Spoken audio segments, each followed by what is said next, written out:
ابھی 12ویں شریف کا مہینہ گزرا تو 12ویں شریف کی محافلیں ہو رہی تھی. 11ویں شریف کا مہینہ آ گیا، سرکار غوث اعظم رضی اللہ تعالیٰ عنہ کی 11ویں شریف ہو رہی ہے. چھٹی شریف آ جائے گی تو گھر گھر، شہر شہر، محلے محلے سرکار غریب نواز رضی اللہ تعالیٰ عنہ کی چھٹی شریف ہوگی.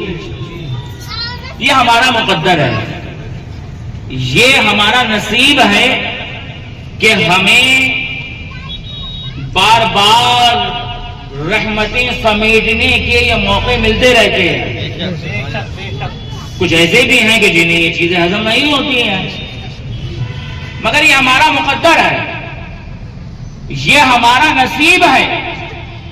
یہ اللہ تبارک و تعالیٰ کی ہم پر یہ خصوصی عنایات ہیں، خصوصی نوازشات ہیں کہ چاہے وہ غریب نواز کی چھٹی ہو تو وہ ہمارے مقدر میں ہے، چاہے وہ غوث اعظم کی 11ویں ہو تو وہ ہمارے مقدر میں ہے، چاہے وہ مدار پاک کی 17ویں ہو تو وہ ہمارے مقدر میں ہے، چاہے وہ مولا کائنات علی شیر خدا مشکل کشا علیہ السلام کی 30ویں ہو تو وہ ہمارے مقدر میں ہے، چاہے وہ سرکار امام حسین علیہ السلام کا کھچڑا ہو تو وہ ہمارے مقدر میں ہے، چاہے امام حسین کے نام سے تعزیہ بنانا ہو، تعزیہ اٹھانا ہو، حضرت عباس کے نام کا علم اٹھانا ہو، یہ بھی ہمارے مقدر میں ہے. اور میں تو اور آگے بڑھ جاؤں کہ مرنے کے بعد جب قبر میں پہنچ جائیں گے تو کملی والے آقا کا جلوہ بھی ہمارے مقدروں میں ہے. اللہ اکبر.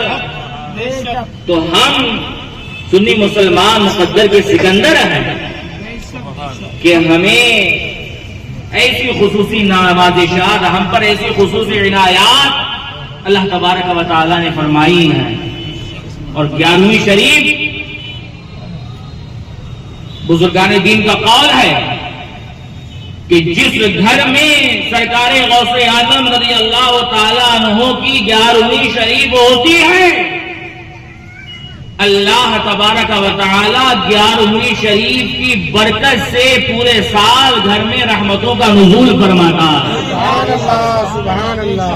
11ویں شریف کی یہ برکت، سرکار غوث اعظم رضی اللہ تعالیٰ عنہ آپ کے نام سے گھر میں کوئی محفل سجا لے، واز و میراث شریف کا انعقاد کرے، ان کے نام سے لنگر کا اہتمام کرے، لوگوں کو کھانا کھلائے، ناز شریف میں پڑھی جائے، منقبت خوانی کی جائے، تو پورے سال گھر میں رحمت و نور کی بارشیں ہوتی ہیں، رب کا خصوصی فضل و کرم ہوتا ہے. تو سنی مسلمانوں، یہاں پر ایک بات سمجھاتا ہوں کہ جب سرکار غوث اعظم رضی اللہ تعالی عنہ کی 11ویں شریف کرنے پر اللہ تبارک و تعالی پورے سال رحمتوں کا نزول فرماتا ہے، تو جب ہم سنی مسلمان کملی والے آقا صلی اللہ علیہ وسلم کی 12ویں شریف مناتے ہیں، ان کا جشن ولادت مناتے ہیں، تو اللہ تبارک و تعالی ہمیں کتنی رحمتوں سے نوازتا ہوگا، ہمیں کتنی نوازشات سے نوازتا ہوگا. جب سرکار غوث اعظم، ان کی اولاد کی اولاد کی بھی اولاد کی بھی اولاد کہ فاتحہ گھر میں رکھ لو، گھر میں سجا لو، ان کے نام کی محفل کو گھر میں انعقاد کرو، تو اللہ تبارک و تعالی پورے سال رحمتوں کا نزول فرماتا ہے. اور سرکار جب ہم پیارے نبی صلی اللہ علیہ وسلم کا جشن ولادت مناتے ہیں تو ذرا سوچئے کہ ہم پر رب کی رحمتیں کتنی نازل ہوتی ہیں. تو یہ ہمارا مقدر ہے، یہ ہمارا نصیب ہے کہ ہم وقتاً فوقتاً اولیاء کرام رضوان اللہ تعالی علیہ مجمعین کے محافل سجاتے رہتے ہیں. اور سرکار غوث اعظم رضی اللہ تعالیٰ عنہ، سرکار غوث اعظم رضی اللہ تعالیٰ عنہ کے حوالے سے آپ کو ولایت میں کتنا اونچا مقام حاصل، شہنشاہ ولایت. 21 لڑکیوں کو لڑکا آپ نے بنا دیا، بہت مشہور کرامت. ڈوبی ہوئی کشتی جو کئی سال پہلے ڈوب گئی، اسے آپ نے دریا سے باہر نکال دیا، یہ آپ کی کرامت. تو سرکار غوث اعظم رضی اللہ تعالی عنہ کے حوالے سے کرامتی تو سب کو معلوم ہے. آپ کی ولایت کتنی اونچی، کتنی اعلیٰ، سب کو اس بات کا علم ہے. مگر سرکار غوث اعظم رضی اللہ تعالی عنہ کو کتنا اونچا علمی مقام حاصل تھا یہ اکثر عوام کو نہیں معلوم. سرکار غوث اعظم رضی اللہ تعالی عنہ جہاں ولایت شہنشاہ ولایت ہیں وہیں اللہ تبارک و تعالی نے آپ کو علم میں بھی بہت اونچا مقام عطا فرمایا تھا. جب سرکار غوث اعظم رضی اللہ تعالی عنہ وعظ شریف فرمایا کرتے تھے, اور یہ بھی سرکار غوث اعظم کی کرامت کہ آپ کے وعظ شریف میں, آپ کے یہاں میلاد شریف میں 70,000 کا مجمع جمع ہوا کرتا تھا. 70,000 لوگ اس دور میں سرکار غوث اعظم کا وعظ سننے آیا کرتے تھے.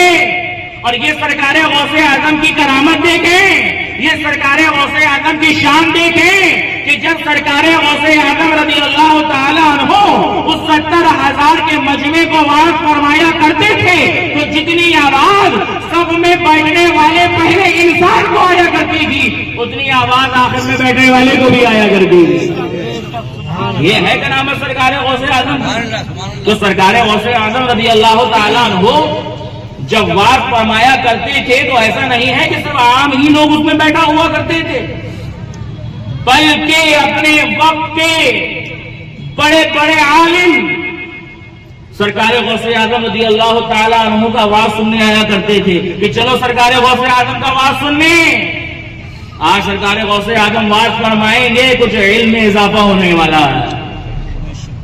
اسی حوالے سے سرکار غوث اعظم رضی اللہ تعالی عنہ کے 5ویں بیٹے اپنی کتاب لطائف العارفین میں ارشاد فرماتے ہیں حضرت عبد الرزاق رضی اللہ تعالی عنہ.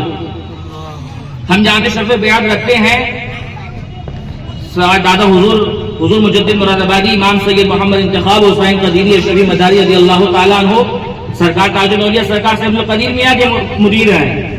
تو سرکار تاج الاولیاء آپ ہی کی اولاد میں ہے. تو سرکار عبد الرزاق رضی اللہ تعالیٰ عنہ اپنی کتاب لطائف العارفین میں یہ واقعہ نقل فرماتے ہیں کہ ایک مرتبہ ایک سوال اٹھا اور وہ سوال عرب و عجم کی طرف سے آیا. ایک شخص نے قسم کھائی کہ میں ایسی کوئی عبادت کروں گا اور ایسے وقت میں کروں گا کہ پوری کائنات میں اس وقت میں وہ عبادت میں ہی کر رہا ہوں گا, اور وہ ایسی عبادت اگر میں نہ کر سکا تو میری بیوی کو 3 طلاق. یہ قسم کھا لی. اب جس نے سوال کو سنا کشمکش میں پڑ گیا, سوچ میں پڑ گیا کہ ایسی کون سی عبادت ہے یہ کرے گا کہ جو پوری روئے زمین پر پوری کائنات میں یہ اکیلا ہی کر رہا ہوگا, کوئی اور کر ہی نہیں رہا ہوگا. کوئی قرآن کریم نہ جانے کتنے پڑھ رہے ہوں گے, نماز نہ جانے کتنے پڑھ رہے ہوں گے, تہجد نہ جانے کتنے پڑھ رہے ہوں گے. تو کوئی ایسی عبادت تو ہے ہی نہیں کہ جو یہ کہا جائے کہ اس وقت میں کوئی نہیں کر رہا ہوگا. کیونکہ آج یہاں رات ہے تو بہت سے دیش ایسے ہیں کہ جہاں دن ہو رہا ہوگا. تو اس نے قسم کھائی. تو یہ سوال بارگاہ غوث اعظم رضی اللہ تعالی عنہ میں عرب و عجم سے آیا کہ سرکار غوث اعظم رضی اللہ تعالی عنہ یہ سوال آیا ہے, اس کا جواب عنایت فرمائیں. سرکار غوث اعظم رضی اللہ تعالی عنہ نے سوال کو پڑھا اور اس سوال کو پڑھنے کے بعد فرمایا کہ جواب لکھا جائے. فوراً سرکار غوث اعظم رضی اللہ تعالیٰ عنہ جواب لکھواتے ہیں کہ کعبہ شریف کے چاروں طرف جو باؤنڈری ہوئی ہوئی ہے جسے حتیم بھی کہا جاتا ہے وہ خالی کرایا جائے. کعبہ شریف میں جو حتیم کا حصہ ہے اسے خالی کرایا جائے, اور اسے خالی کرانے کے بعد جس نے قسم کھائی ہے وہ نماز ادا کرے. تو وہی ایسا شخص ہوگا جو اس حصے میں کھڑے ہو کر اس وقت میں اکیلا عبادت کر رہا ہوگا.